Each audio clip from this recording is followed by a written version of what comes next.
addicted to what you and I realize. Lead the way, I follow. No need to say where we are heading now, babe. I follow to the edge of it all. So tell your good night, 'cause I'll find no matter what. Yeah, susceptible now before the moment flies, before it flies. So tell your good night, 'cause I'll find no matter what. Susceptible now before the moment flies.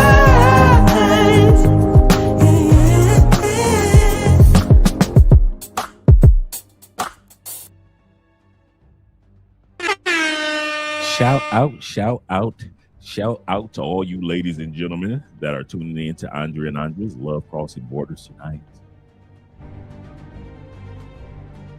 I'm gonna be honest tonight.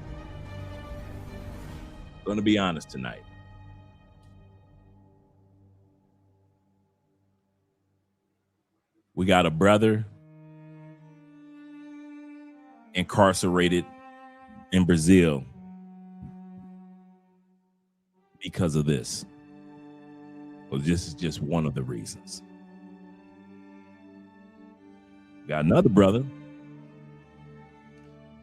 who had to flee Brazil to Africa because of this. We got a sister who owes Cardi B $4 million because of this. We got another sister incarcerated because she lied and said somebody hit her in the face with a brick a couple years ago because of this. And now we got Anton Daniels,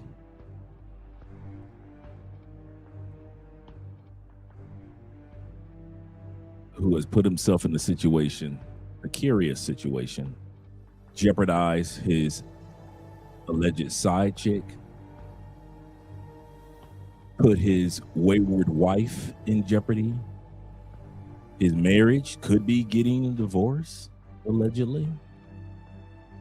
She could get half. She's been with him over 20 years. Put his daughter's reputation in jeopardy because of this. YouTube. While everybody is coming at Anton and everybody's got something to say about what Corey said, you know, did he cross the line and not cross the line? I sat back and I thought about it. You know me, I'm a receipts type of guy, and I don't just follow the blazed trail all the time. And I realized, would each one of those people be who they are without YouTube? Would Floyd have been foolish enough to do what he did in Brazil? Would my brother Austin Holloman say what he said on camera in Brazil and had to go to Africa if it wasn't for YouTube? What about the brick lady? Would she had be able to raise those $45,000 if it wasn't for YouTube? What about Tasha K? Would she still be the same person and still had gotten sued by Cardi B if it wasn't for YouTube? And then I looked and got receipts on Corey HOLCOMB. And out of all the people I just mentioned, without YouTube, Corey HOLCOMB would have still been who he is. He would have still been talking like he would have. He still would have been a comedian like he would have. He's still been getting the money that he's getting. He still would have advanced in his career. With or without social media, Corey Holcomb was who he was. These other individuals became who they were because of YouTube. So I blame YouTube. Because we're going to look at some receipts tonight. See, a lot of you guys thought I was going to come up here and just destroy Anton. That would have been easy because I've been watching those live streams for the last 2 or 3 days. Last 2 or 3 days.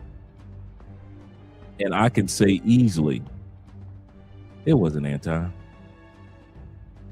Most of these people are trying to be somebody who they aren't because of YouTube. If we weren't on YouTube, I'd still be in Colombia, wouldn't I? Still have get my citizenship this year in a couple of months, wouldn't I? What about all the guys that I've met so far? I even met a couple more guys in the grocery store today that moved down here to Cali, Colombia. We'd still be living here, wouldn't we? Without YouTube. In other words, well, what about you, Andre? I would still be married. I would still be hanging out with you guys. I'd still travel. In other words, my life would still be the success of a man that decided to leave America without YouTube. And so I can relate to Corey Holcomb being who he is with or without. Because we remember Brother Corey in the 90s on Comic View. But we can't say that about Anton, can we? Can't say that about Tasha K. Can't say that about other individuals. In other words, some of these dudes have put their lives, their wives, and their families in jeopardy in the name of YouTube. So we're going to hear from Anton. We're going to hear what Corey had to say. And I am going to come with some receipts validating everything that I just said. That some guys are only like that because of YouTube, and they ain't like that in real life. Because if you catch them in real life, they ain't about that life. But before we get started, let's get these shout outs going, gentlemen. Let's get these shout outs going, shall we? Glad to see you all here. Shout out to you guys showing the super chat love route to my man David Dice of the Dice family. Glad to see you're here. Dave said, he said, I'm calling now. We want that old school Andre with the jokes and the realness, not holding back tonight. Oh, we gonna have some fun with this one tonight. Do not get it twisted. Do not get it twisted. Oh, I'm coming with the hilarity. You might need a drink for this one. I'm just drinking coffee tonight. Shout out to my Raiders. But I'm drinking coffee tonight. But as for Anton, he gonna need a different type of elixir. He might need a tranquilizer. Seriously. Shout out to my brother Pharaoh Ishmael in the building. Glad to see you here, Ishmael. Hope everything is going great with you, my brother. He said, Kevin said worst things is beefing with a comedian. Kevin said the worst thing to do is be beefing with a comedian. That's another thing we're going to talk about tonight. I don't know what was on Anton's mind, but I'm going to tell you this. I like cracking jokes. But if you can't take a joke, see, that's the difference. See, I can crack a joke. You can come on me with a joke. I'm laughing just as much. I ain't one of them going with that. I ain't one of them. Now you better go on with that, dog. I remember I cracked the joke on the dude one time. True story. I cracked the joke on the dude. This dude was like 6'7", right? True story. I cracked the joke on this brother, man. This brother got so offended. He said, man, you better go on with this. I say, man, bro. I say, yo 6'7" ass. I say, your fair fight days ended when you was 13 and you was 6'1". I say, ain't nobody tussling with your tall ass. I say, everything around us is a weapon. Ain't no fair fight. I say, when the last time you got in a fair fight? You 6'7". Ain't nobody gonna be fighting a fair fight with a 6'7" tall mother. Are you crazy? I say, man, that chair behind you is a weapon. My chair is a weapon. All these utensils we got here at work are weapons. I say, man, you better take these damn jokes and run with it. I'm gonna sit up here and get all sensitive, talking about me, go, you better go with that Drake. I said, man, what you gonna do with your tall ass? Don't nobody fight. I said, when last time you saw a tall motherfucker like you in a fight other than the NBA? I said, when last time you saw a tall dude in a fight in real life?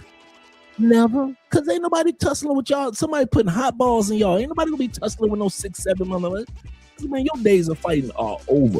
You might as well forget. When you turn 13 and your mama noticed you was 6'1", your fighting days was over.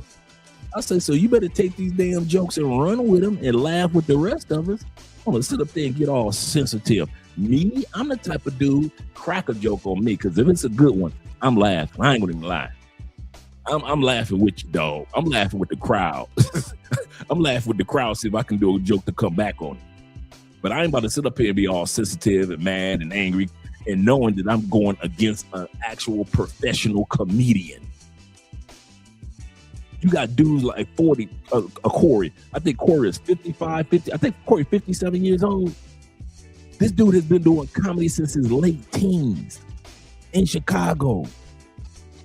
This man has been doing comedy over 40 years. You think my little measly joke's gonna do something to Corey Holcomb? You walked into the wrong lion's den, Daniel. I know your last name, Anton. I know your last name is Daniels, but that don't mean that you Daniel in the lion's den in the Bible, that you could just walk into the lion's den and not get burned, not get eaten. You thought your last name being Daniels really meant something, huh? You are not Daniels. You walked your happy ass in that lion's den, boy, you got destroyed. You got destroyed. I'm Daniel from the Bible. No, you Daniel from the west side of Detroit. There's a big difference, boy. You done lost your dang mind going up in that lion's den like that. Let's get ready with these shout outs, brothers, shall we? Once again, shout out to David Dice being numero uno in the building for quite a while. I saw some of you guys in here a while waiting. Greetings to my brother Tevin King in the building. He said, greetings, Andre and Andre. Everyone that's enjoying the chat, that's joining the chat, please hit that like button on your way in. It invites others to the stream, and this is true. We got 72 people in here. Oh, hell, we ain't gonna have enough time to do all this shit. My bad, brothers. I didn't know all y'all was in here. Shout out to all y'all here. I'm gonna do the first like few dudes. Blame the rest on my head and not on my heart. Shout out to you guys, man, because I want to get directly to the topic at hand as well, man. Tonight, like I said, I blame all this on YouTube. YouTube got people thinking that they are somebody who they're not. YouTube got dudes like Floyd in jail thinking he can do something he ain't got no business doing. YouTube had my brother, this is my dude, had my brother Austin thinking he could put a camera in front of the Brazilian girls' faces, and even though what he was saying was 100% correct, Brazil is a kiss-a-lot country. Yes, people greet with kissing. It's very common. But that don't mean that you can put it on camera. YouTube got us thinking we can just say anything, do any old thing. This woman thinks she can just put a brick to her head. And the sad part is that I believe she was Nigerian, so it made it even worse. I think she was Nigerian or from somewhere in Africa, so it made it seem like it was an African hustle too. Made it seem like her head was swollen. I'm the brick lady. She raised $45,000 on GoFundMe because YouTube told her she can get that. Now you got Anton, Mr. Coogee Sweater himself. I ain't seen a Coogee sweater that looked like that since Bill Cosby and Biggie. Who the hell, dude, could y'all do me a favor? Who the hell is still wearing Coogee sweaters out here? Which one of you dudes are bringing Coogee sweaters back and ain't told the rest of us? There is no way in hell you wearing a Coogee sweater, you from Detroit, Michigan. You might as well put out a Pele jacket. You might as well put out a Pele jacket, a Marc Jacobs jacket. If we going back in the day, Anton, you might as well pull out a dang Marc Jacobs jacket, a Pele. You from Detroit, you talking about you wearing Coogee sweaters? Shout out to my man Bean in the building as well. Oh, I'm coming with the jokes tonight. I'm coming with the hilarity. Yes, sir. Shout out to LJV Southern Vegan is in the building. Glad to see you're here, brother, as well. He said, Andre, I was getting nervous, family. He said, I thought that Mr. Daniels tried to stop the stream. Oh, no. Oh, no. I don't know why the stream is looking kind of funny. I'm going to the Wi-Fi. The one night the Wi-Fi want to act up. You notice that, guys? You notice that? Give me a second. I'm going to freeze for a second, but I'm coming back in. I'm just going to freeze just to make sure that the Wi-Fi is just right.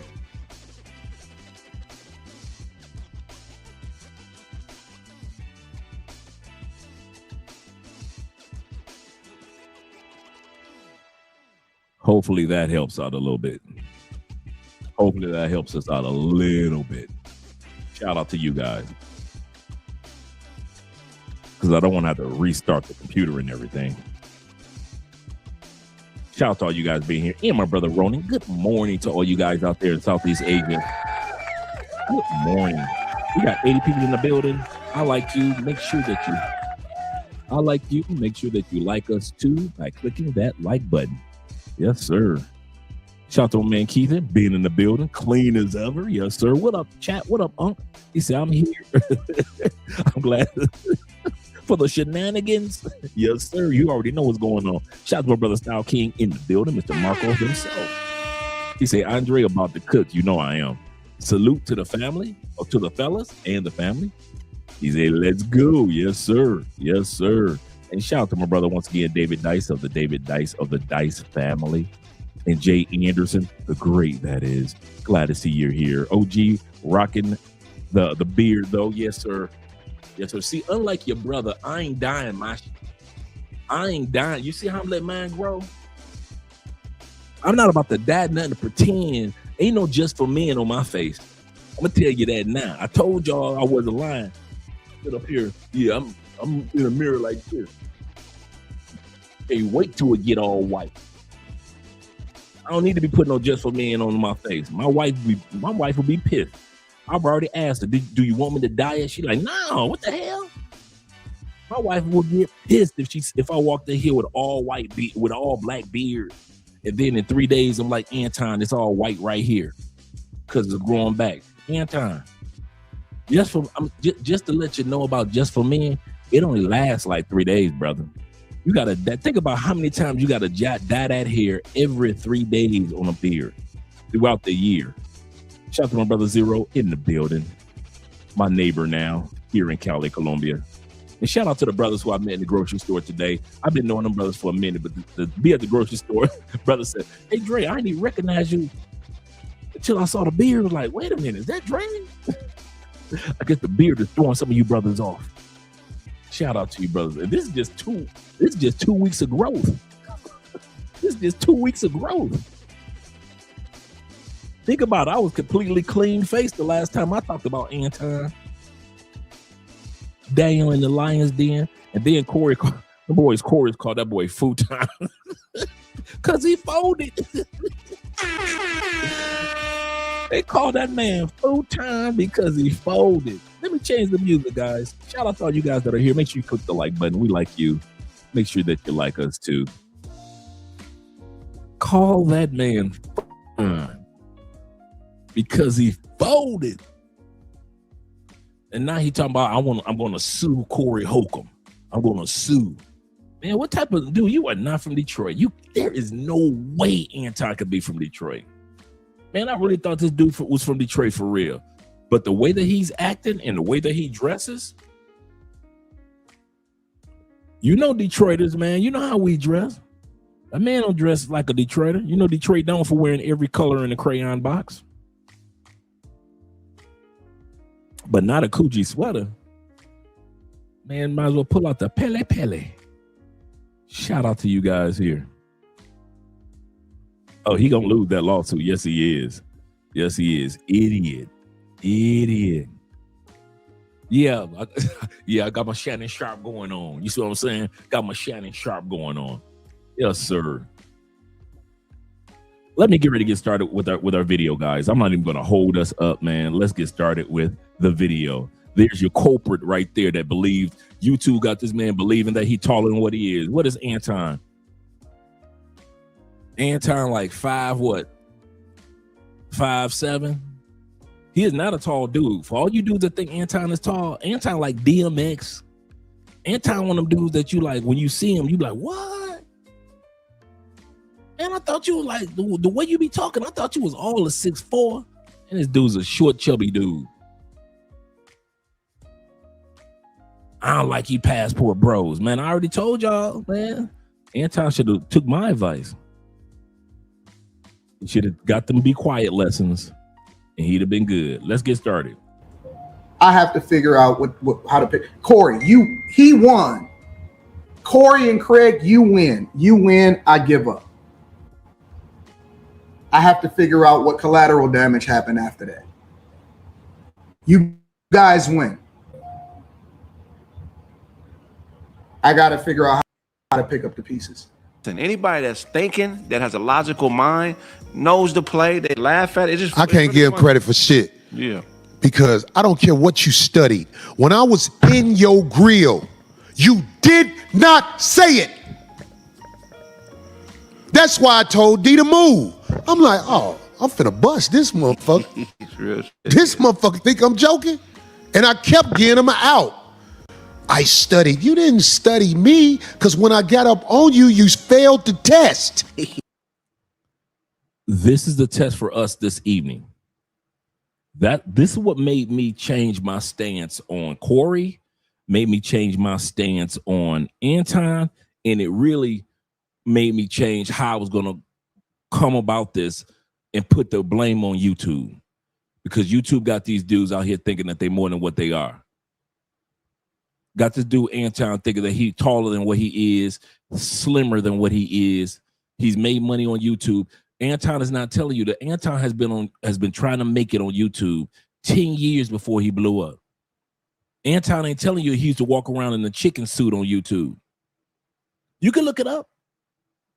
Anton used to walk around in a chicken suit when the beard was short and he didn't have to dye it. It was really black. He used to walk around in a chicken suit on YouTube. Anton ain't telling you when he used to have to walk around on the streets, and I said this the other day, walk around with a sign talking about, I'll pay you for a hug. And nobody gave him a hug. $1 for a hug. I'll pay you $1 just for a hug. What? And you know where he got that from? It was a brother in Europe during the pandemic on TikTok and Instagram. Blew up. Now this dude was tall, he was fit, he had the looks. And so he said, you know, free hugs. He had a sign that said free hugs. Some people said no, most of the people said yeah. And so his TikTok during the pandemic, his TikTok and his YouTube blew up. Because even when people had masks on, they were still giving this dude a hug. So Anton, little short, chubby ass, think that he can do what this tall, chiseled brother in Europe was doing. But Anton figured, I put a twist on it. I will pay you to give me a hug. You ain't got to give me a free hug. I will pay you for a hug. This dude couldn't get a hug from a dog. I mean, you can look the video up, Anton dollar hugs. It's on TikTok, it's all over social media. I'm not, dude, y'all know I'm the receipts king. Y'all know I ain't gonna say nothing unless there are receipts involved. You can look it up, bruh. Anton in the chicken suits. So my point is, he was trying his best to make it on YouTube, and I ain't mad at him. Get your paper, player. I ain't mad at him. He just, think about it. Anton just blew up over like the last 2 or 3 years when he started talking about, I'm a Republican. And then he really took off, you know, when he started really kissing on white people. But yes, Anton, he was right. Black people see it. And the only white people you do talk about are, like I said, you talk about Karens. Yes, liberal white women, Karens. That's the easiest target to talk about. But you talk about all black people. If they black, you're going to talk about them. I don't know who worse, you or Myron Gaines, man, on Fresh and Fit, man. But y'all talking too much. But talking about black people, for some black people, You can get the bag. Let's be real. Anton, Myron, and all these dudes, they get the bag. And guess who support them? Other black people. Other black people support them.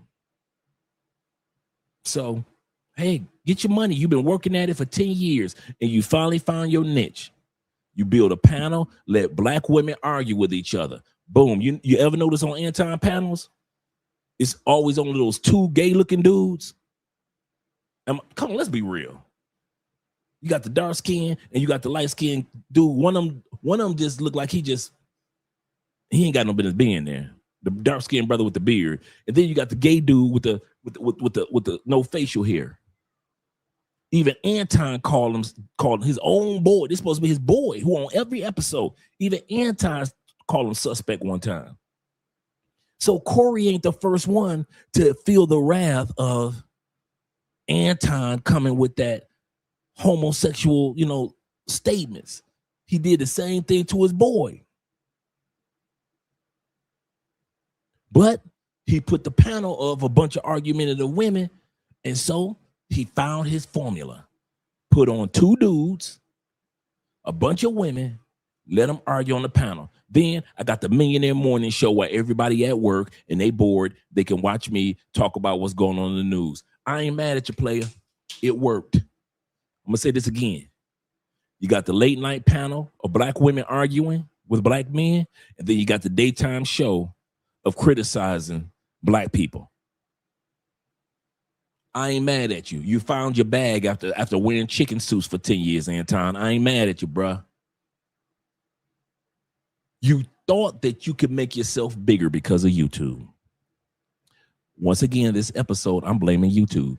This whole episode, it wouldn't be an Anton Daniels thinking that he was taller than what he is, richer than what he is, more than what he is, if it wasn't for YouTube ego stroking these dudes. I'm going to say this again. Without YouTube, I'd still be here in Colombia. I'd still be married to Andrea. I'd still be in Theo's classes. I'd still be doing the same thing. I'm not fake. I'm who I am in real life. Anton and a bunch of other dudes, they got to have YouTube for life. But here's the problem. And I mean this, and I'm being honest for all of us. For all you young YouTubers and content creators and all you larger ones that I know that I'm cool with. Bruh, don't let none of this go to your head. Don't let none of this go to your head. Remember, we had 5 channels. All of them was monetized not even 2 years ago. YouTube giveth, YouTube taketh away. Right? So be who you are in real life. So when people see you, that's who you are in real life. See, when people meet me, that's Dre in real life. In real life, you're going to see my receipts when I showcase Corey Holcomb. That's Corey in real life. So every one of you dudes that sat back and said, well, he shouldn't have said nothing about that man's wife, shouldn't have said nothing about that man's side chick, shouldn't have said nothing about that man's 17-year-old damn near grown daughter. She could go to war next year. Anton gonna try to sell y'all that his daughter was 6. Come to find out that girl's 17 years old. In a few months, that girl can go off to war. That girl can go off to war. In a few months, she can go ahead and buy packs of cigarettes or packs of weed. But Anton will sell you as if, yes, my daughter, she traumatized. We had to take her out of school. Nigga, what? Wait a minute. Anton, you telling me your daughter is from Detroit? My Detroit. Crack jokes on the school bus, Detroit. Cracking jokes on everybody in the classroom, Detroit. In the lunchroom, we cracking jokes, Detroit. Standing on the corner or at the skating rink, we gonna crack some jokes, Detroit. You telling me that your daughter at 17 years old can't take a joke? She got to be taken out of school because of a damn joke? You talking about she needs therapy now. I don't know what the backlash is gonna be. A joke? Nigga, what type of lame ass child you don't Anton, can I ask you a question? What type of lame ass Detroit daughter did you raise to make it to 17 in the heart of crazy ass Detroit and she can't take a joke? Man, in Detroit by 17, she should know how to patch a bullet wound. she should already know how to be at the armory. She should know which gas station to go to and which one she shouldn't go to. She should know all the female friends she got ain't her friends. She should know how to take a friend's man and then give another friend a man. Is she from Detroit? And the number one thing that she should learn if she from Detroit, my daddy don't wear Coogi sweaters.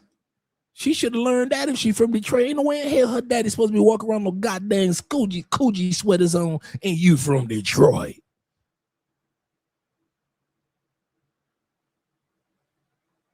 Damn Coogi sweaters don't even keep you warm at night. Got a damn Coogi sweater on. Talking about I'm bringing Biggie back. I don't know. My daughter is traumatized. We don't know what we're going to do. You know, our children are the... And when the nigga said it, bro, I knew he was going to say it. I said, this nigga about to quote Whitney Houston. I believe the children. And it went through my mind. He said, hey, you know the children are... I said, this nigga done sat up here and quoted Whitney Houston. Teach them well and let them lead the way. Give them a sense of pride. He done quoted Whitney Houston and Eddie Murphy. It feels so lovely to be here tonight. What a beautiful, give yourselves a round. He done quoted Eddie Murphy. So lovely. And while you're in the clapping mood, I'd like to give a big round of applause to my band, Sexual Chocolate. Sexual Chocolate. They play so fine, don't you agree? This man sitting up here talking about quoting Sexual Chocolate, man. Shout out to LJ. He said Anton couldn't, and shout out to you for being a member for 9 months, brother. Appreciate you, brother. He said Anton couldn't take the jokes. Weak ass. Shake my damn head. Seriously. Seriously. Uncalled for, man. And I'm telling y'all, I mean it from the bottom of my heart. I'm coming with receipts on receipts on receipts tonight about Anton and receipts to validate and showcase what Anton did with Corey. Since Anton talking about I'm going to be suing Corey. What Anton is trying to sue Corey for, he's only trying to sue Corey for being Corey. Like when I first saw, you know, we first watched them both blew up. I was like, man, forget Anton, forget Corey, both of them. Then I started doing my homework. I'm Team Corey now. I started doing my homework because Corey said, if you did your homework, and that's all I need to hear, I said, you know what? Since Anton ain't do his homework on Corey, let me do some homework on Corey. And you guys tonight, you're going to hear about some things about Corey from Corey's mouth that you never knew about Corey Holcomb. That you could be like, what? Yup. That Corey Holcomb from The Chi. Let's continue on. All he had to do when I was right there, say I sucked dick again. He didn't have the courage to follow through with his plan. I got bitches with more courage than him. I got a bitch who was talking to me crazy. Shut your bitch ass up, Corey. I was like, hey, don't say that. Shut your bitch. I said, say bitch ass again. She said, shut your bitch ass up, nigga. Now, after we wiped her lip off from what was dripping out of it, we was fucking again. And I told her, I can't really be around you no more because I can't control you. You crazy. You really are who you say you are. That motherfucker, if you a man, you know he's not who he says he is. Now, somebody else got something to say about that cake ass nigga. Go ahead. That nigga really hopped on that plane and got up out of here like I didn't know what hotel he was staying. I knew what hotel he was staying. I knew he called and changed your flight arrangements to live that night. I know what you did. Oh, you hold up. Stay extra 2 days and supposed to be here a week. He got up out of here that same night. Wow. Boy ass He was supposed to be here. He was supposed to go to the Laker game and left the tickets at HOLCOMB. Oh, man. He sold them tickets to a scalper and got to die. He didn't even take the money from the scalper. That nigga rolled down the car window, balled him up, and threw it out the scalper. Like, hey, them is yours. I got to get the fuck out of here. I'm supposed to go outside and catch So he's supposed to go to the Laker game. And he left LA that night. That night. He said he didn't even sell them to the scalper. He just threw them outside the window. He just threw them outside the window and kept on driving. Be here a week. He got up out of here that same night. Wow. What boy ass? He was supposed to be here. He was supposed to go to the Laker game and left the tickets at HOLCOMB. Oh, man. He sold them tickets to a scalper and got to die. He didn't even take the money from the scalper. That nigga rolled down the car window, balled him up, and threw it out the scalper. Like, hey, them is yours. I got to get the fuck out of here. I'm supposed to go outside and catch the fade. Now I got to go home. Now I got to go to the airport and catch the plane. How come you caught the plane but didn't catch the fade, you whole ass? Daniels and Corey Holcomb situation. But my man started hollering out Detroit. A lot of shit that I don't fuck with either. You Okay, but that gay shit, oh, you go. Now I'm gonna let you get. I told you I'm covering receipts. First receipts I'm coming with. Y'all gonna hear what Detroit gotta say. When this Negro said, "I'm from Detroit," I'm gonna let y'all hear what Detroiters have to say about this one. Hey, homie, I tell you what. I'm right here. Don't put no dick sucking shit. Don't put no dick sucking shit on me, nigga. I'm from Detroit. Say I suck a dick again. And as the voice of Detroit, I had to address it. So if you're looking at the video, I'm talking about 3 minutes in, Corey Holcomb asked him, how do he identify? He was like, I don't identify as a black man. I identify as a Christian. Cool. Praise the Lord, my brother. Then he asked him another question. And he was like, I'm more of a conservative. I'm more like a Republican. Cool. Rock on. But then when words get exchanged, and this is how, as a black man, for me, I watch my words with people, especially when it's getting a heated debate. I never make sure I call nobody out their name. I make sure I don't say anything about their mom, their kids, their girl or their wife, because you never know, them trigger words. But once you come into my space, and I'm nonviolent, once you come into my space, I gotta handle you, man. And this is why you stay in the gym. And brothers, we gotta stop doing this. We 30, 40 years old, 50 years old, we don't fight. You never know when the war gonna come, man. You never know when your number is gonna get the popping off. So I bet, so I'm telling you, in Detroit, you got to be ready. Corey Holcomb came into that man's face, and the first thing he holler out, I'm from Detroit. I'm from Detroit. He didn't holler out, I'm a Christian. He didn't holler out, I'm a conservative. He didn't holler out, I'm a Republican. I'm from Detroit. And it got me thinking. In Detroit, this is from the voice of Detroit. Once you come into people's space in Detroit and it's heat and exchange, Facts. It's blows about that. It's blows about to go down. Yes, sir. Somebody about to get whooped. Ain't no more talking. Hands gonna get thrown. And that's just the way it is. So moving forward, if you from Detroit and you on any platform, you talking about you from Detroit and some shit get to pop it off and you don't handle it, you ain't from Detroit. I don't care what nobody say. Anton Daniels just made the whole city of Detroit look bad. And I know what y'all gonna say. Detroit ain't never supposed to go against Detroit. But a real Detroit nigga would have never let some shit like this happen. You let Corey Holcomb, out of all people, stand on business. Literally. He got out his seat, came over to you, and proceeded to stand on business. But you in the back talking about, I'm from Detroit. I'm from Detroit. Shit, a real Detroit nigga would have said, fuck your podcast, and got it popping soon as you got out your seat. Then, to my recollection, this whole disconnection between y'all two was over something disrespectful you said. But if I recall correctly, He disrespected you first, but he did what you should have did. In the back talking about, I'm from Detroit. I'm from Detroit. Nigga, you from Southfield. Anton Daniels tells this. Damn, Southfield is a suburb of all suburbs in Detroit.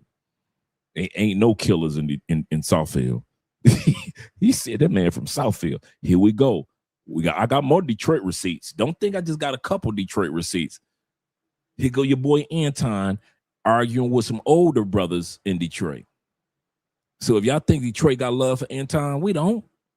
Group of elder Democrats. He runs Michigan. You telling these old Anton telling these old Democrats, these old brothers, I run Detroit. Wait a minute. Hold it. I do 25 million views a month. I do 25 million views a month. These old dudes, remember what I said about YouTube? I'm going to bring this back so you guys can hear it. Anton just told these old brothers that's been working in Detroit factories, Detroit old school truck drivers, Detroit old school police officers, business owners. This dude is standing there in front of a bunch of older Detroit men, brothers from the 60s and 70s and 80s that were around before Anton was even squirted out of his daddy nuts. He gonna stand in front of these brothers and tell these dudes, I'll run Michigan. Why? You gonna hear it? Because of YouTube. I told y'all this is a whole thing about YouTube. My episode is about YouTube messing these dudes' heads up, messing these brothers and sisters' heads. Got them. YouTube gonna get one of these. YouTube already got one brother locked up in Brazil. What else do we need? Allegedly. Now we got YouTube got this dude standing in front of some old school brothers, these type of old school brothers. You better back the fuck up out my face, goddammit. I'm from Detroit, Michigan. Don't play with me. Them type of brothers. Anton is in them brothers' faces, telling those type of brothers that I run Michigan. Why? Because YouTube said I got 25 million views this month. Them old dudes don't even know what 25 million views is. They don't know what the hell you talking about. You see what I'm saying about YouTube getting these dudes' heads? He could have talked about anything. I run Michigan because I got political connections and I own 50 pieces of property or something. He could have did that, couldn't he? What did he go to? In front of these older brothers. This dude came directly talking about some dang YouTube.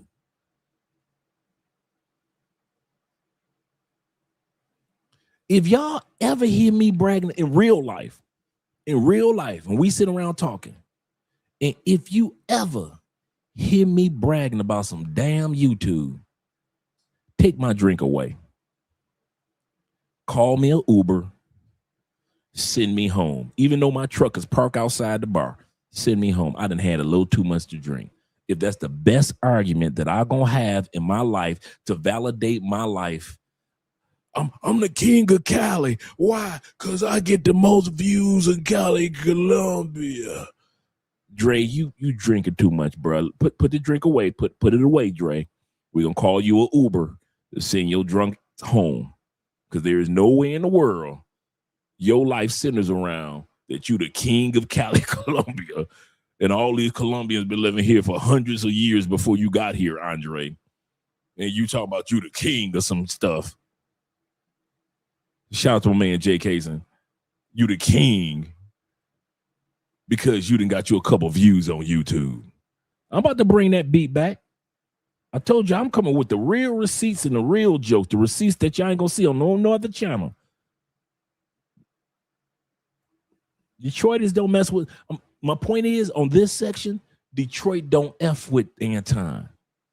We don't F with Anton. I don't know why this dude trying to sell to y'all that we mess with him. So now that's why I'm showing y'all the receipts of people in Detroit saying, hey, we don't F with that dude.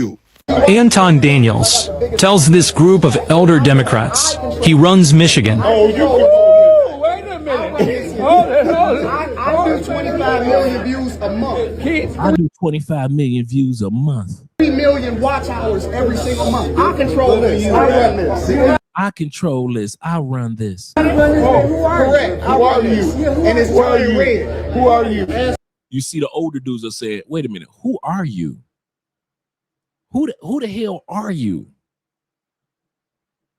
These old dudes don't even know who the hell you are, bro. Young man, who are you? Do you work? Are you a UAW president, the spokesman for the union? No. This Detroit. Are you gonna help? Are you the dude that's supposed to help us with some of these layoffs? No. Oh, okay. If you ain't helping with no layoffs, young man, who are you? Well, I'm a YouTuber with 25 million views every month. If you don't get out of them old dudes' face, this the only day off of work that they got, and they got to see you up in their face talk about something. I got 25 million views this month. He said, I wish Tommy Harris was younger, was to kick his ass. Seriously, that's Detroit. Shout out to Tommy. It's a dang shame. I don't care. You can know why you asked. So, this message is for Detroit. All my Detroit people, what up, though? So, Anton Daniels keeps saying he is from Detroit, the 313. So, I want to know who is vouching for him. Because from what we know, he's a tether from Haiti. But he is claiming Detroit. Oh, this is not the first time I've heard this. I'm going to tell you that now. I told you I'm coming with the receipts y'all ain't know about. This is not the first time I've heard Anton is actually from Haitian descent. He ain't no real Detroiter. He just trying to claim the city. I know Detroit niggas don't act like this. So we're going to give you the opportunity to come on here and tell us what's up. Because for now, y'all done lost some points if he from Detroit. Because I know niggas from Detroit don't act like this. So Detroit, y'all vouching for Antoine Daniels or what? This information at all. Here we go again in Detroit. He done got into it with the black men. Now he in Detroit getting into it with white dudes. What's going on? Well, we can't communicate. You're talking. Well, good for you. I don't really care about whether or not you can. I don't care about what you're talking about, bro. I know you don't, because you're the new generation. None of you guys care what we think. Why don't you record that? Yeah, I want to hear what you got to say. None of your generation cares what we think. Okay? You said that yourself, right? You're talking about being considerate, but yet you are very inconsiderate. As the old white dude said, you talking about being considerate, but you the main one being inconsiderate. That sounds something like Corey Holcomb was saying. You came on that man's show. He didn't come on your show. You flew out to see him. He didn't fly out to see you, Anton. And as soon as you get out there, you were doing the same thing with him that you doing with this old white dude. The same thing you were just doing to those older brothers. Get into arguments instead of respecting your elders. Anton, you ain't from the D, because I'm going to tell you one thing that we learned in the D. Respect your elders. If you don't learn nothing, whether your mama, the uncles, cousin, no matter if they right or wrong, you respect your elders. Even sometimes when you know they wrong, you just shut your mouth. You be like, you know what?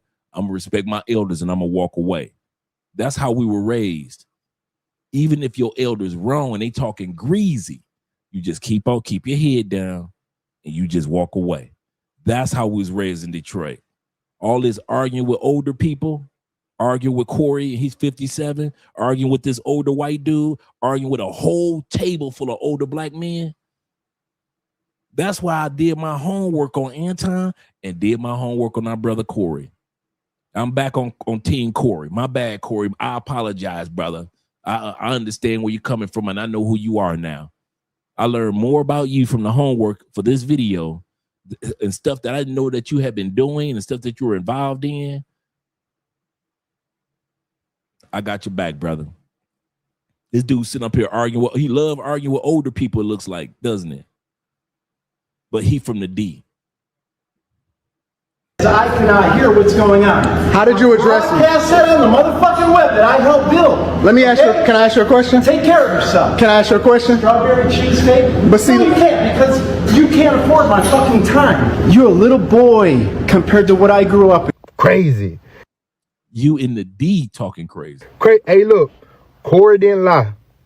Corey did not lie. Like I said, me personally, I felt like the whole thing was performative. Very real. I feel like it was real, but it was performative, right? At some point, Anton knew this gonna get clicks. You know what I mean? It's live. You can't edit it out, right? It's happening live, 5150 shot live, right? But did Corey lie? Did Corey? How do you not know nobody that went to jail and you yourself? We got another Detroiter. You better back the fuck up out my face, goddammit. I'm from Detroit, Michigan. Don't play with me. All the people that's been on camera thus far, Detroit people talking about your boy Anton. I told you don't nobody mess with Anton in Detroit. He been trying to sell it to y'all dudes as if he got it like that in the D. Don't nobody mess with him in the city like that. Was a gang member at one time. Anton went to private school, and there ain't shit wrong with going to private school. Okay, if you can afford to send your kid to private school, send his ass to private school. Send her ass to private school. Nothing wrong with seeing your child's potential and wanting better for them. But Anton, and right here, this is Anton's voice, goddammit. Anton said he was getting in the gang. Yep. He was on our show. And I didn't even think about that. Anton did go to private school. He went to Cass Tech University, all the way through high school. Cass Tech University is where Diana Ross went to private school. Anybody from the D, you automatically know everybody don't go to Cass Tech. And if you got the grades, or if your people got the money to make sure that you go to Cass Tech. He 100% correct. Anton went to private school, trying to make it seem like he was just out in the hood with the rest of us. Going to Kettering, going to King, going to Osborne, going to Persian High School, going to Redford, like Anita Baker went to Redford. Shout out to Redford High School. Shout out to Finney Highlanders. Shout out to Denby. He ain't go to none of them high schools. He was downtown in the private school Cass Tech, because he said the exact same thing when I interviewed him when he came on our show last December. But he trying to act like, yeah, I'm a true Detroit. His real name Clarence, and he's got real nice parents. Seriously, shout out to the 8 Mile and Eminem dudes. Eminem is more real than Anton. He was young. He was getting into gang activity in Detroit. Y'all know anybody that ever got into gangs and didn't know nobody that went to jail? But if you getting into gangs, if you were part of a gang, if you running with a gang, if you just running along the side of a gang, you gonna know somebody that goes to jail. Even Judge Mathis, the famous brother that's been on television for the last 20 years, even Judge Mathis started off in a gang, the Earl Flynn's. Anybody from Detroit already know the Earl Flynn's from the 70s, the Earl Flynn's. Even Prince was doing the Earl Flynn's when he was dancing. That's how much he liked that move, the Earl Flynn's. Shout out to the Earl Flynn's and the old head Earl Flynn's. Judge Mathis was one of the founding members of was a founding member of the Earl Flynn's. Went to prison for it. This old head right here from the D is absolutely correct. Just like me being in the dope game. Ain't no way in hell I'm in the dope game all them years and I don't know nobody that ever went to jail. I personally know, and nobody went to jail. Ain't none of my dudes went to jail. Nigga, you wasn't in the dope game, Dre. You lying. You sure Dre did 10 years in the feds? You sure Dre went to jail? Because Dre talk about jail, but did he really go? Because he said he was in the dope game and he ain't know nobody that went to jail. Nobody? So Anton gonna sit up there and lie and say he from the D when he's people really from Haiti. Then he gonna try to sell you guys as if he really was down with the D and people in the D fuck with him. And you saw all the receipts I put up so far. Don't nobody fuck with him. the young dudes and the older dudes, the males and the females. Now, I ain't gonna take this away from him. Every once in a while, you see Anton out there. I've seen videos of Anton giving a few dollars to the hungry. We all do that. I've done that in every country I've been to. You ain't doing nothing special, Anton. Every country, every city I've been to, I've always given a few dollars to the hungry. Many of us do that. I ain't doing nothing new. Negro, you ain't doing nothing new. So throwing a few dollars to hungry folks, that ain't nothing new, bruh. That is nothing new. But to sit up here and talk about, I was in a gang too. Nigga, wait a minute, pause. You went to private school in Cass Tech, nigga, and you was in a gang too? That's like being an accountant that's a stripper. It ain't gonna happen. That's like being a NASCAR driver that can't drive a regular car on the streets. That ain't gonna happen. You going to expensive ass private school, Cass Tech, downtown Warren Avenue. You can look it up right now, Warren Avenue. And you in a gang? Nigga, you ain't in no damn gang. You went in no gang. You talking about you going to Cass Tech and missing classes, and your parents got to pay for it? Nigga, please. Y'all must think we Tom Tucker, that dumb mother. Let me get to these super chats. Shout out to you gentlemen being in the building. My brother Average Man in the building. Shout out to you with the cigar. Shout out to you and the fedora. Looking so cool with it, brother.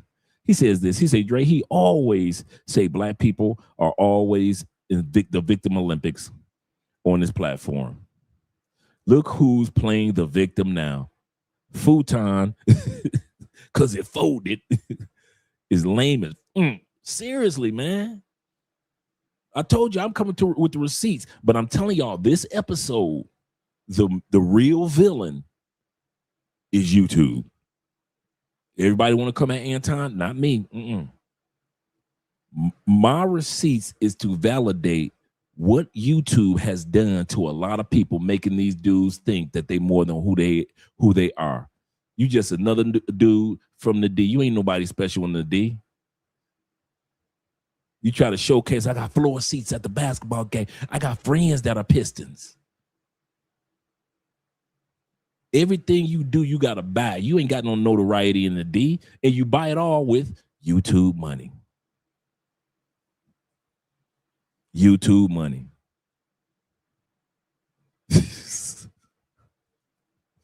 Shout out to Theo in the building.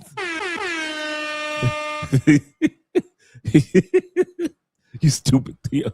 Shout out to my brother Will. Chill with Will, my neighbor here in Colombia. Salutations, Andre in the chat. Smash that like button. Blessings to everyone. Big bruh, please listen to the voice message I sent you on the consequences sending chicas to Colombia. Oh, Deuce, yeah, the Western Union Poppies. Okay, cool. I'll listen to that in a second. And shout out to my brother, the Theo Wolf in the building. Our sensei or sensei. He said, give me $2 because I'm hungry or hangry. Shout out to Theo being in the building, as well as the rest of you guys, such as Flicky Sticky and my brother Captain Obvious is in the building. And my favorite YouTube name, The African Wolf, is in the building. Glad to see that you're here, brother. Let's go back to the video. Once again, we listen to what the old heads have to say about Anton in Detroit and how Detroit don't rock with him like that. So right now, this old head is explaining how Anton, there was no way he could have been in the gang, just like there is no way in the world Theo could be hangry. Shout out to Theo. Anton was on Corey's show. He said he didn't know nobody that went to jail because he didn't fuck with nobody that went to jail. How do you not know nobody that went to jail and you yourself was a gang member at one time? But he said he was in the gangs. He said he was getting in the gangs. I was getting in the gangs. I was really... That was Anton. The brother that When he said I was getting into gangs, when you getting into gangs, and maybe you have to get initiated. So if you in a gang, Okay, I want to talk about the situation with the broad that he was with, because she wanted to make herself known. Somebody else who's chasing attention. When I get to the door, as I'm going out, Let's get to her. I hear Corey Holcomb say, "Walk over there with your bodyguard and your bitch." So it was very unfortunate. Not only that, I hear, "Don't bring bitches up here, dog, that you ain't finna stand on." Remember I told you that. If you got a bitch with you, explain the bitch. put into the fact that I'm just here and it's somebody's side chick. You know what? I'm going to say something. I believe her. I'm going to be the first one to say it. I believe her. Because I know niggas just like Anton here in Colombia. I know dudes that will be better off doing pay for play because the money that they use to try to buy a chick, she just let you buy her stuff, but she'll never come out the coochie. Come on, fellas, put a 1 in the comment section if you ever had that partner or you know of a dude that spend a whole bunch of money on chicks, but they don't never get the coochie. They take her out to dinner, don't get the coochie. Buying purses, still ain't got the coochie. Took her on a flight, flew her. How many times have we heard a dude flew some chick from one part of the country to the other part of the country, still ain't get the coochie? I believe her. I believe this brother has been blowing money on this Cuban sister, and you ain't get the coochie. Showboating, I'm gonna bring you, girl. I'm gonna bring you over to Corey's now, girl. I believe that he had her hyped up, thinking, I'm gonna get the coochie in California. Ain't nobody there but me and her. My wife back in the D, my daughter back in the D. This sister's from DC. He done came out the flight tickets, flew this sister from DC. If you were ever flown from one side of the country to the other side of the country, just like a 4.5-hour flight, bruh, that's a long flight. Because Americans ain't used to long flights like we are, right? I believe that he flew her out there trying to flex, trying to floss. Still ain't get the coochie. I bet you this brother ain't even smelled the coochie, but he done kicked out a good 50,000 to her. Got her on the payroll, still ain't got the coochie. Take her out shopping, still ain't got the coochie. Flying her from one spot to another spot, still ain't got the coochie. Helped her with her Instagram, ain't get the coochie. Helped her build her YouTube channel, still, you ain't even help your wife build a YouTube channel. At least I helping my wife. You ain't even help your wife build a YouTube channel. Still ain't get the coochie. I believe her. She ain't nobody's side chick. I believe he ain't got that coochie. Because I know too many dudes like him that come to Colombia and do that same thing. Spend a bunch of money on Colombian chicks. You better off just keeping that money in your pocket and going to a brothel and paying for direct coochie. Because some of y'all ain't got, like Anton, ain't got no game. We know dudes that come to DR ain't got no game. But they steady spending money. Went to DR, still ain't get the coochie. Went to Colombia, still ain't get the coochie. Went to Thailand, them niggas still ain't get the coochie. Went to the Philippines, still ain't got the coochie. Went to Poland, ain't get the coochie. I know dudes just like that should have just went on here, put their money, and got a pay-for-play chick. Because in real life, they just flossing and throwing money at Colombian chicks. And them Colombian chicks like, I'm going to take your money, but you still ain't getting the coochie. Them Venezuelan chicks be like, hey, you can buy me an iPhone, but you still ain't gonna get the coochie. So if I see it down here, and I remember it when I was living in the States, I now believe her. I now believe her because I saw too many lames in the States doing the exact same thing, flying chicks out, and you can look all over TikTok, dude arguing and mad, hey, TikTok, let me talk to y'all. I flew her out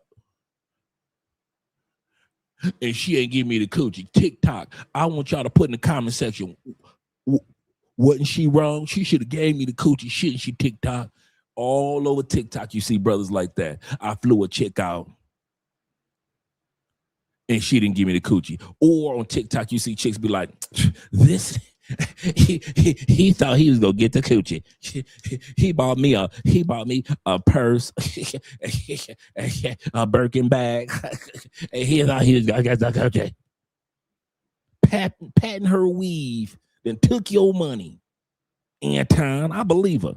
I believe that you couldn't get the coochie even with your money. I believe her. For a second, I thought she was the side chick. Then I said, wait a minute, Dre, wait a minute. Maybe she ain't lying. Maybe she just like these chicks that will let you spend all your money, but you will never sniff that coochie. You can tell her what a thong look like. That's why she probably said, hey, I ain't nobody's side chick. Major simps. Dudes get money and they think they can buy the coochie. And we all know dudes do that. Dudes that get some paper, all the type of chicks that they couldn't get. Anton with the wife with the wonder wig on. That was Anton, that's your level. That's what you get, the wife with the wonder wig. You don't get no real Latina. This is a real Latina right here. My wife is a real Latina. Some of you dudes got real Latinas in your life. This dude don't get no real Latina. Not no dude like Anton. He can't even pay for a real Latina. This woman's family from Cuba. Me and Andre just got back from Cuba a couple years ago. It is poor. I'm talking about these are some of the sweetest people. Don't get me wrong. Cuban people are the nicest. It is if you ever get a chance to go to Cuba, go. These are the safest people, beautiful women. It is so much fun. It's sad to see the struggle that they go through, but they don't put you through it. Ain't no cell phones coming up missing in Cuba. Ain't nobody ever came back from Cuba and said somebody took something. Cuban people are good people. They might act bougie when they get to the States and to Miami, but while they're in Cuba, they're good people. This young lady, people from Cuba. Anton ain't got what it takes. You ain't gonna be no butterball dude and walk up on a chick like this. She gonna take your money and she gonna tell you, I never asked you to, come on, ain't this how they do? I never asked you to start my YouTube channel. I never asked you to fly me to Corey Holcomb show. I never asked you to buy me a Birkin bag. I never asked you to buy me an iPhone 32. These the ones, the females that play innocent after you done spend a bunch of money on them. So I believe she right. Anton ain't nothing but a super simp, a super Saiyan simp from Dragon Ball Z, using all his simp powers.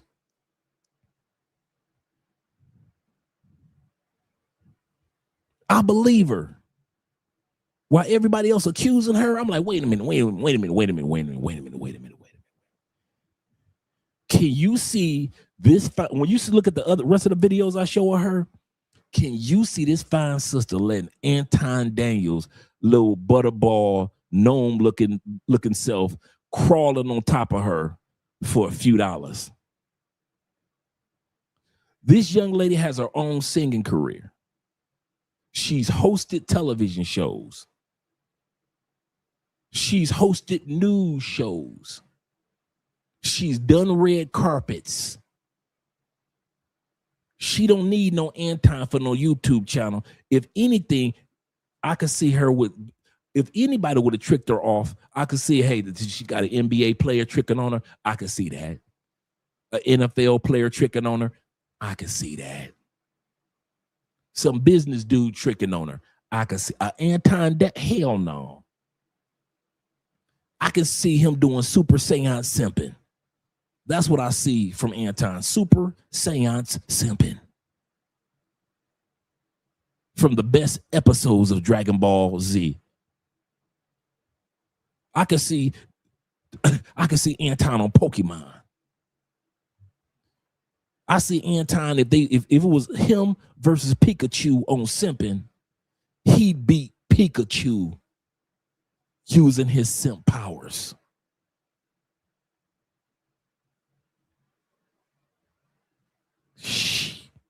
He need his own Pokemon card. Let me hit these super chats. My brother Devin is in the building. We must be doing something right. He said he went to Cass Tech and he didn't play football there. He said, but you want us to believe that you were in the game. Right. Nah, bruh. Thank you, my Detroit brother, standing up, standing tall. Yes, sir. Dave says this. Shout out to David again. He said, imagine going to a good school and being in a good, safe situation, but you still want to be down in the hood, shaking my head. Dude, all of us in the hood wish we were living and we could go to Cass Tech. All we could do is like ride past Cass Tech. Ooh, that's the nice school. That's the nice school. You just ride past it on the bus like, okay, that's the nice school. And then you find out that Diana Ross and a couple of other famous Motown singers went to Cass Tech. You're like, oh, wow. And that's the best that you can do. Most of us wasn't even dreaming about going to Cass Tech. So that's when he came on the show. I said, you went to Cass Tech? Like, yeah. I said, yeah, your people had paper. He said, I'm sorry. Shout out to Blade Runner in the building. Shout out to Blade Runner for your super chat last week, a couple days ago as well, brother. Your Cash App a couple days ago as well. Appreciate you, brother. Let me give some shout outs on the Cash App as well to these brothers as well. Shout out to my man T-Mac. Shout out to T-Mac, my other Colombian neighbor by way of Medellin. Salute to you, brother, as well. With the $10 love, and Blade Runner with the $5 love as well. Always showing some support. Blade Runner says this. He said, I'm sorry. R.I.P. Kevin Samuels. He said, I blame Kevin Samuels for giving him Fresh and Fit and a few other channels oxygen and publicity. That's true. Kevin gave these dudes the gumption and the gall to believe that they could hide behind who they really were as long as they did it on YouTube. These dudes actually believe that we will never find out that Detroit don't fuck with him, don't mess with him. In real life. He wanted us to believe that Detroiters were down with him. Wanted us to believe that he wanted Detroiters to believe that he was part of a gang. He's standing in front of some old school Detroiters telling them I run Michigan because I got 25 million views a month. Like them old dudes gonna know what the heck that is or care. Let's say if they knew, the old dudes would even care. He's sitting up there arguing with old black men in Detroit and then arguing with the old white man in Detroit.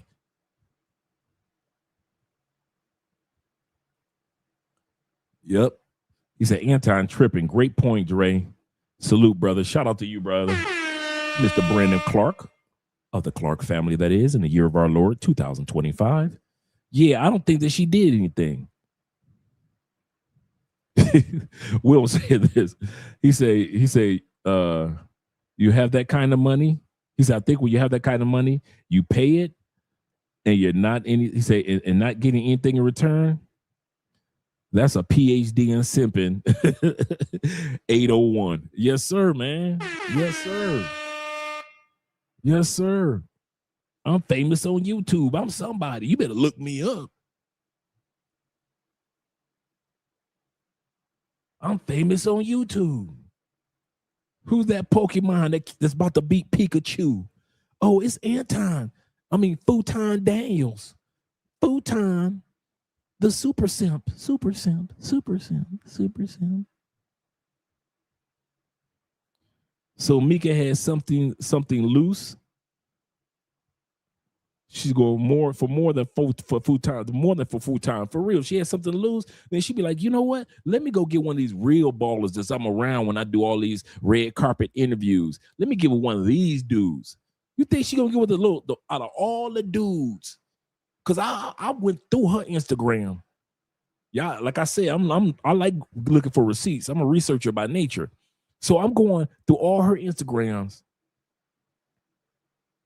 And she interviewing this person, and she on the red carpet for this, and she's doing, she on stage in front of a huge crowd singing for this crowd, and then she's singing for. So she's got her little career going. Do not get it twisted.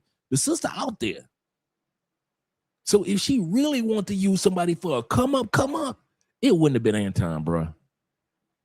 When you look at her Instagram, you'll say, "Nah, I think I believe what she's saying. I think Anton just another super simp." And I bet you he ain't the first dude to spend money on her. Let's put it like this. And I mean this one.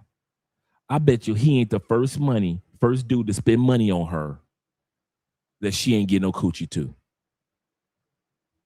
Can we be real? Can we be real, fellas?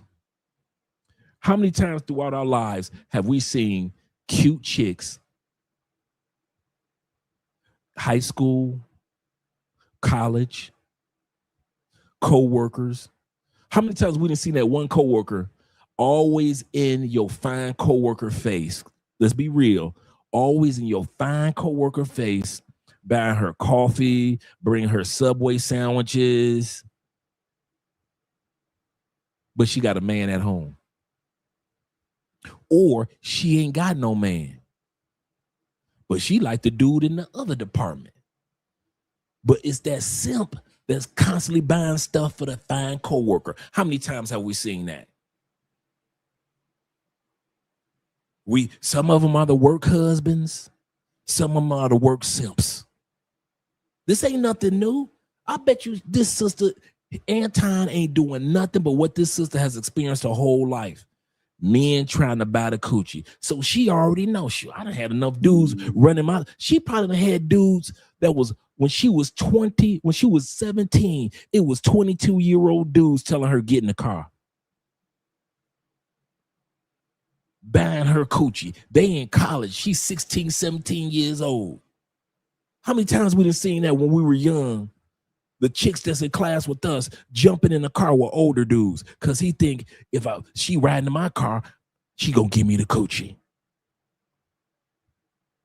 How many times we done seen a girl that was the fine chick? I done had a couple of them in my day. In my day, that was the fine teaser. She was nothing but a tease. Remember that saying back in my day? See, you young dudes don't know nothing about that. And I'm getting my age. You young boys don't know nothing about that. We used to call them a tease. You take them out to dinner, she just teasing you. You ain't gonna get that coochie. You buy her some roses, you ain't gonna get that coochie. You pull up in your car, your little raggedy, your dart, you ain't gonna get that coochie. She a tease. You could take her to the movies, you could take her to whatever restaurant. She a tease. Remember that when we was kids? She was a tease. But Pookie down the street that's addicted to every drug was banging it. That's the part that gets you about a tease. They don't never be teasing you and then get with a dude that's upstanding. It be Ray with 12 tattoos on his face. By the time he 13, that be hitting it. You be like, girl, you are 17. You letting a 13-year-old get the coochie? He got tattoos on his face.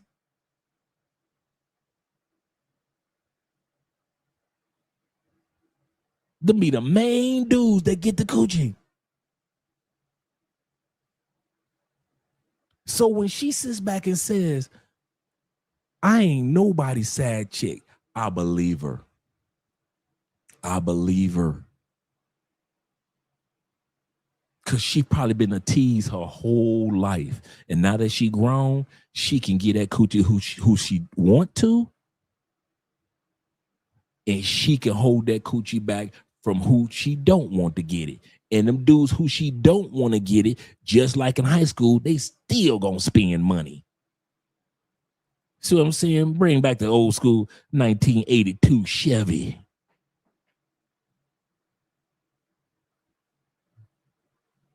Yes, sir. Yes, sir. These lovely ladies go out hung, TikTok. Yeah. They be seeing, dude, females like this see men in the States spend billions of dollars on OnlyFans. Why should they give up the coochie? If you can't touch the coochie on OF, I'll say this again. If you can't touch the coochies on OF and you spending billions, you can't even be in front of a woman on OF and y'all spending billions. You think these women don't see this? Women like her see, hey, all I got to do is just be me. And these dudes like Anton gonna spend. So all she got to do is be her, be herself, and these dudes gonna spend. Shout out to my Uncle Ghostface in the building. Let's go back to the video. And I'm nobody's side chick. I believe you, girl. And I'm not gonna lie. I was shocked. She wanted to make herself known. When I said, get your ass and your bitch up out of here, I didn't say no names because I didn't even know who that was. I was stabbing at that nigga. If you really smart, you know that. You telling me Anton hitting this? You telling me Anton hitting this? Or is he just using his money to try to hopefully hit that? I'm gonna let y'all finish watching her videos that I got from Instagram. I just want y'all to think for a minute. Because for a second, we was, a lot of us were like, that's Anton's side chick. No, it ain't. No, it ain't. I believe her. I believe that he just sitting up there spending money, simping, hoping he can hit that. I'm you with the brawl, get your bitch up out of here. I'm stabbing at the nigga. I'm trying to bring some courage out that nigga and make him stop doing all that talking. So Anton hitting that with the big back, with the big natural Cuban butt. Anton hitting that. I'm gonna say this again. Y'all dumb enough. Are we supposed to be dumb enough to believe that Anton, that fat butterball looking dude, is hitting that? He ain't got to go to no gym. You think he got enough money long enough that wish? Oh, here we go. Are we supposed to be stupid enough to believe that the basketball players in DC, the football players in DC, she from DC, the politicians in DC, B. Moore, Virginia, shout out to all you DMV brothers out there. You telling me can't not one DMV brother get that coochie? She don't live in Detroit. You telling me not one DMV brother got money long enough, not one politician, not one sports figure, not one entertainer in DMV, 3 states can get that coochie, but a fat nigga from the D can get that coochie. Is that what y'all trying to tell me? Hell no, that man ain't getting that coochie. Even if it's a weave or not, he still ain't hitting it. He still ain't hitting it. He said, if I remember correctly, I think that she has a bachelor's degree in mathematics. She's not dumb at all. Dude, when I went to her Instagram, it all started to make sense. It all started. Dude, she got a whole music studio in her house. She's serious about hers. Like I said, when I saw her performing, it wasn't like she's in the lounge. She's singing. This woman got a whole band that rehearses with her. You can look it up on her Instagram and scroll down. You like, okay, she doing a little. Now, she ain't the best singer. Remember when Mary J. Blige first came out and we was like, how the hell did Mary blow up? Because we all knew Mary J. Blige couldn't sing for nothing. That's how she is. She's one of those people that's like, okay, give her a good 20 years, 10 years of voice lessons, she'll be fine. But she pulling in the crowds though. And she doing her stage performance and she got a whole band. So she for real, for real. So if anybody she gonna smash, it's somebody that's gonna help her with her career. Anton, A nigga that's not even in her city. A brother that's not even in her city, bruh. He not even in her city. So she ain't gonna let none of them brothers that's politicians get that coochie. She's saving it for Anton. She ain't gonna let none of those sports figures in DC get that coochie. She's saving it for Anton. She ain't letting none of them DC entertainers get that coochie. None of them go-go boys with the go-go beat. Can't none of them get that coochie. But she gonna let a dude 7 states away get that coochie on the regular. Anton, hell no. Hell no. Anton finally got a few dollars to keep the type of women around him by spending. I don't think he got Island Girl Q. I don't think he got the other girl coochie either. That be on his show, the co-hostess. I don't think he ever smashed Island Girl Q. I think he wanted to. He was spending like he wanted to smash it. She never let him smash it. She put him in the friend zone. So he said, I might as well hire her, put her on the show. Now, this is Andre allegedly. I'm not coming against Island Girl Q. Because I remember at one point in time, he helped her get a YouTube channel. Remember that? Remember Island Girl Q had her own channel and she was doing her own panels. It's funny, the moment he stopped showcasing Island Girl Q channel, that's when Mika popped up. And all of a sudden, he started so-called helping Mika out with her channel. Y'all notice that? Island Girl Q was always on everything. Then Mika popped up. And all of a sudden, Island Girl Q YouTube channel ain't even on the YouTube algorithm.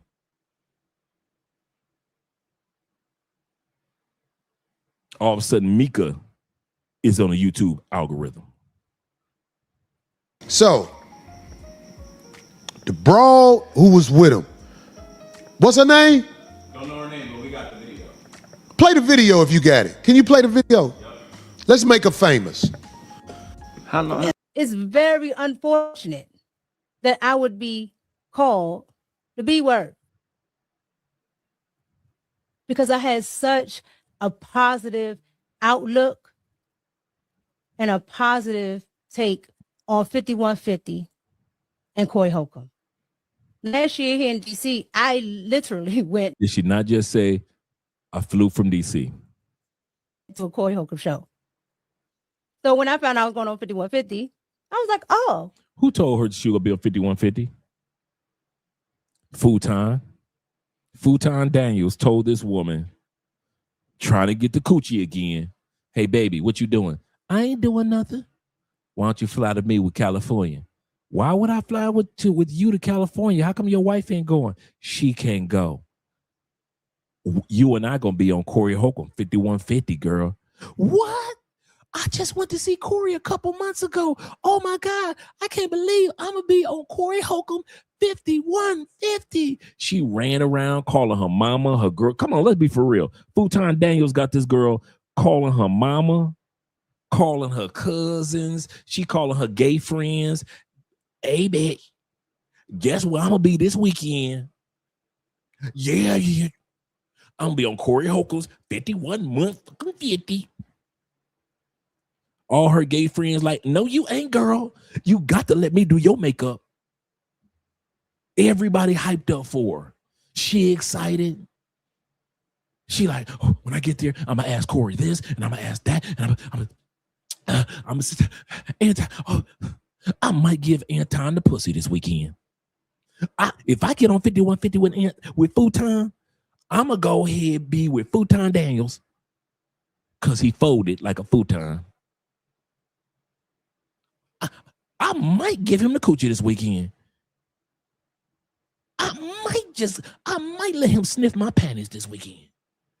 If I get on 5150 with Corey Holcomb, he might get to sniff the panties.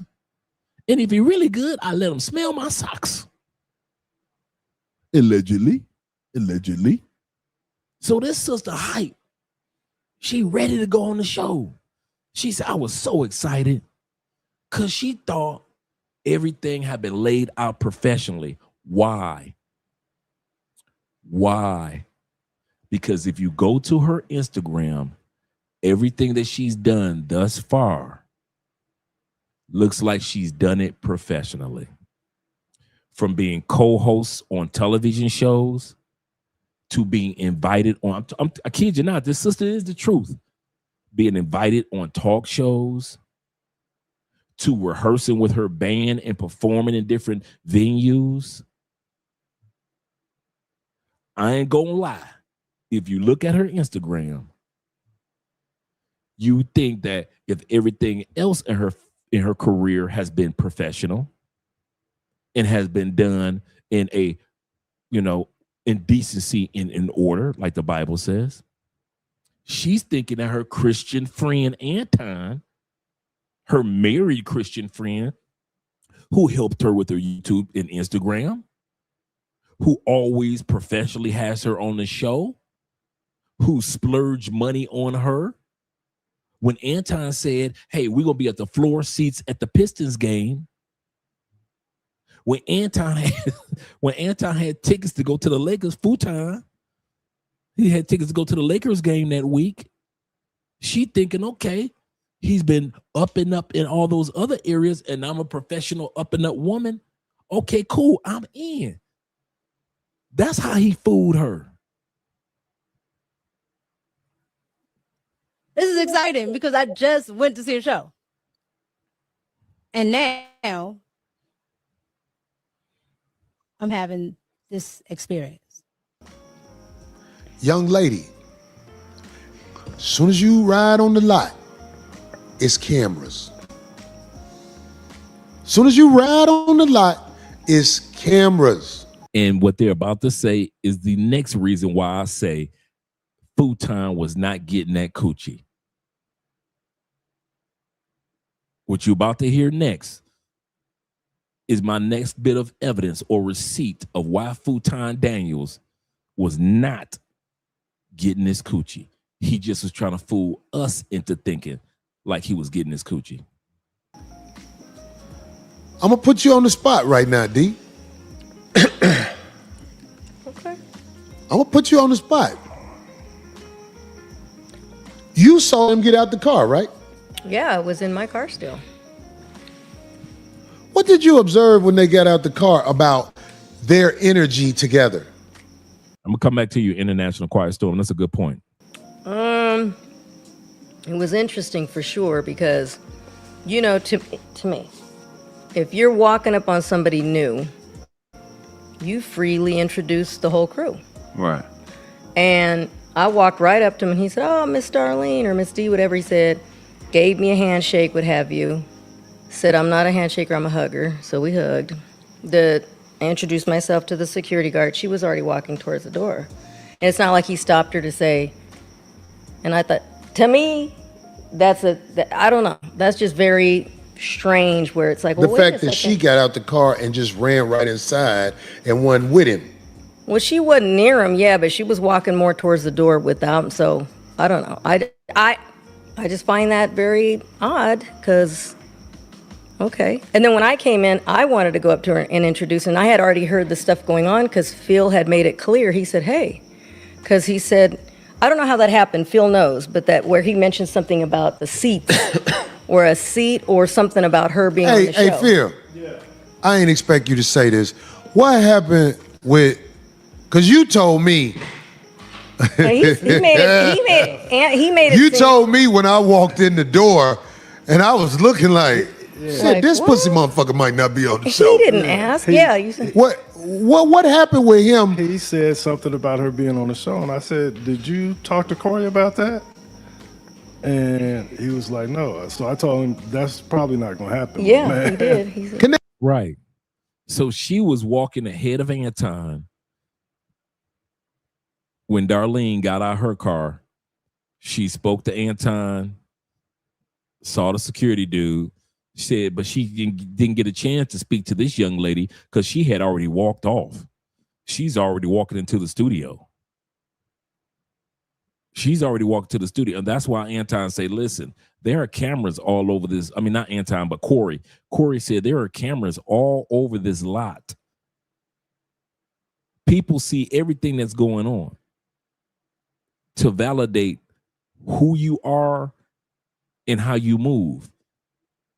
It's so for somebody that was supposed to be all over Anton or Anton's side chick, she walks off on her own mission. Anybody that's anybody that's ever had a side chick, you already know that side chick don't move, don't go nowhere, don't open your mouth, keep your mouth shut, staying right here, right? Your side chick ain't just walking away from you. Your side chick's supposed to be happy just to be there. Unless this woman was right. She is nobody's side chick. International Quiet Storm is absolutely correct. He said if Anton hadn't sent Corey $500 super chat 2 weeks ago, he would have never ended up on Corey's radar. He hits Corey's DMs and then sent a $500 chat or check to his DMs or super chat to his DM or to him. Oh yeah, to his DMs.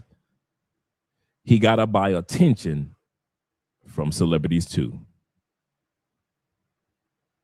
He's got to buy attention from celebrities too.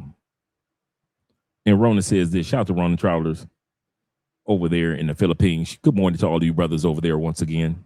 He said, you're right on the mark. Andre, my brother, love crossing borders. He said, my conclusion as well, especially from Maryland and DC area, those women are all light brights. He say, now how to use that and know how to use that to their advantage or as an advantage. See, Futon had us fooled for a minute. Futon Daniels had us thinking that, oh shit, he got wifey at home. He got him a little side chick. All right. And then I started thinking, and just like you guys started thinking, we like, wait a minute.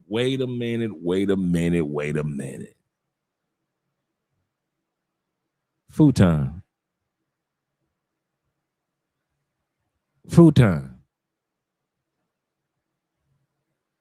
No wonder you've never said, I can't deny it. But I'm not going to dispute it. I'm going to let y'all think what y'all want to think. Have you ever had dudes like that? Hey, I want y'all to meet my little friend, LaWanda, dog. LaWanda, these my boys. My boys, this LaWanda. Y'all know I got a story for everything.